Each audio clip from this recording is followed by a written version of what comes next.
One of the messages I received from the divine sources during meditation was talking about extinction and the environment. And at first I was just going to talk and share this information with you about how we need to be more responsible and accountable for what we're doing to the plants and the animals and on the planet. And then I decided to do a little research, and when I did my research I came across something on NPR, and it was based on the World Wildlife Fund and a report that they had done, and it talked about the last 50 years and how the animal population, wildlife population has plummeted by 2/3. We've broken that relationship with nature, and it's the cause is forest clearing for agricultural space. That's the predominant cause, but we're entering our 6th mass extinction driven by the consumption of wildlife and the use of wild spaces and the burning of fossil fuels as well. So, what can we do? And there's a couple things that, as a world as a whole, is to cut greenhouse gas emissions. We can start conserving tracts of land and sea, restore damaged areas, and also our food production can evolve into lightening the impact on our ecosystems, because right now there's an imbalance between the population growth of humanity and the ability of the earth to regenerate. That means humanity is growing faster than the earth is available to regenerate its resources. So what can you do? One, you can start recycling if you don't already.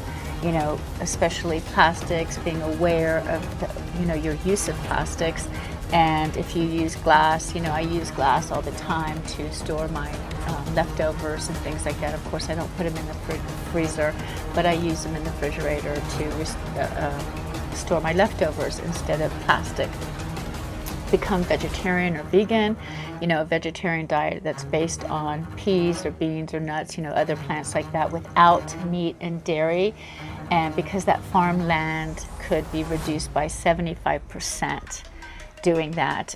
Using reusable bags. So, buy those dollar bags at Walmart or Target, but you reuse them for your groceries. That's something in Hawaii that, a lot of grocery stores you go into or shopping stores, they don't give you bags. So I've become used to using reusable bags. Materials like jute, cotton, and bamboo are renewable materials, and they offer a quick growth rate. Then you can go to conserve water. Use less water. Don't leave the sink running.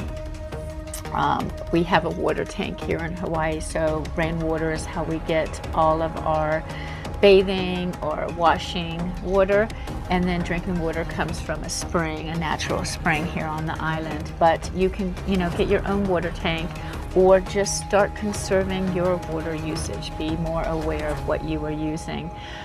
Then reduce energy.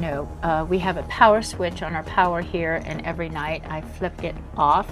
It's for the TV and other appliances in the kitchen. And then we just don't have anything that's not in use plugged in, and only plug it in for when we're using it. So trying to conserve that energy. I encourage you today, there's things you may not be able to do and things you can, but you can start small and go big, or you can start big and stay big in what you're planning on doing to help the planet. But you need to take action and be accountable and be responsible for what we're doing to the environment.